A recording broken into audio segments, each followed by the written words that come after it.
The island of Cyprus lies at the intersection of 3 continents, Africa, Asia, and Europe.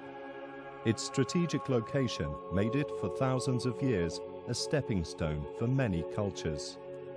This was especially true between 1200 and 1600, when the principal port of Famagusta was among the world's richest cities.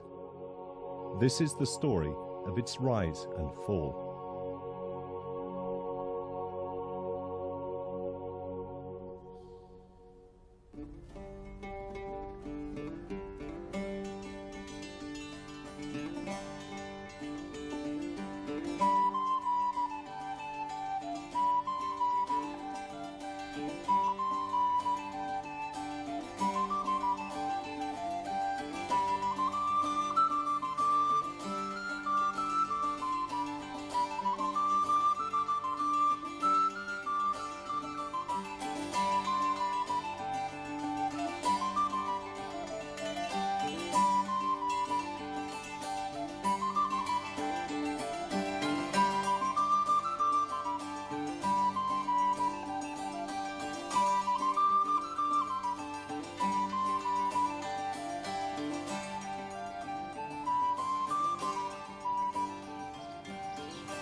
The walled city that I just entered is called Famagusta, on the eastern shores of the island of Cyprus.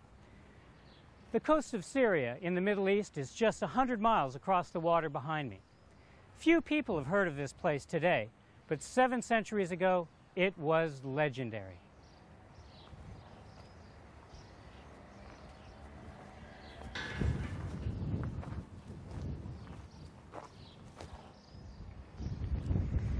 When I first came here a couple of years ago, I was really fascinated by the old architecture, which included a Gothic cathedral, Byzantine churches, a medieval castle, Venetian Renaissance architecture, and even Ottoman Turkish architecture, and a 2-mile circuit of some of the most impressive city walls to be found anywhere in the world.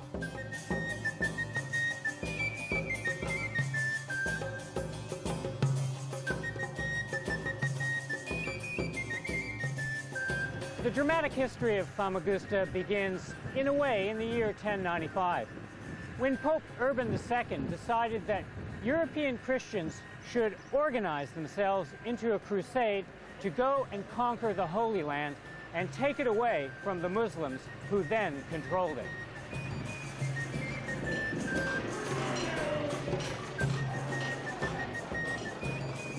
This first crusade succeeded in 1099. And Europeans took over not only the holy city of Jerusalem, but cities all along the shoreline of the Middle East. A Latin Catholic French Crusader kingdom was thus set up on the unlikely soils of the Holy Land.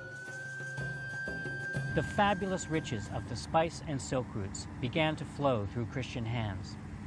But within a century, the Muslims' new ruler, Saladin, began to rally his armies to regain the region.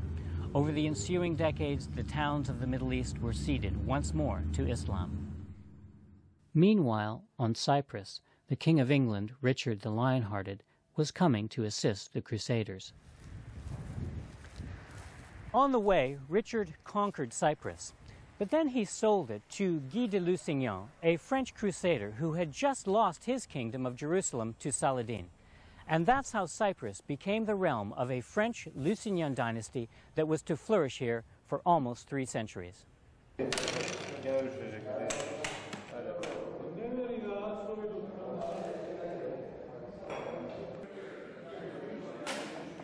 As the Lusignans established their dynasty through the 13th century, Famagusta, the main port of the island, became the most profitable trading outpost of the Christian world.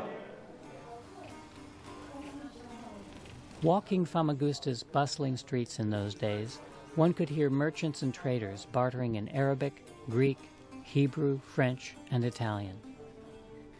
Castles, city walls, monasteries, and churches were built with the wealth generated by Famagusta's booming economy. By the middle of the 14th century, there were 365 churches here, one for every day of the year, and Famagusta was the world's richest city. It was the sheltered port, protected by a castle, that was the source of Famagusta's fabulous prosperity. In the past, the sea came right up to the walls. In this photograph from 1878, we can see what it might have looked like centuries ago. It was common practice in the ancient and medieval world to close a port by running a huge chain across the harbor mouth. In this print from 1703, we can see the jetty extending from the castle and the chain reaching across to a tower, closing the mouth of the port to enemy ships.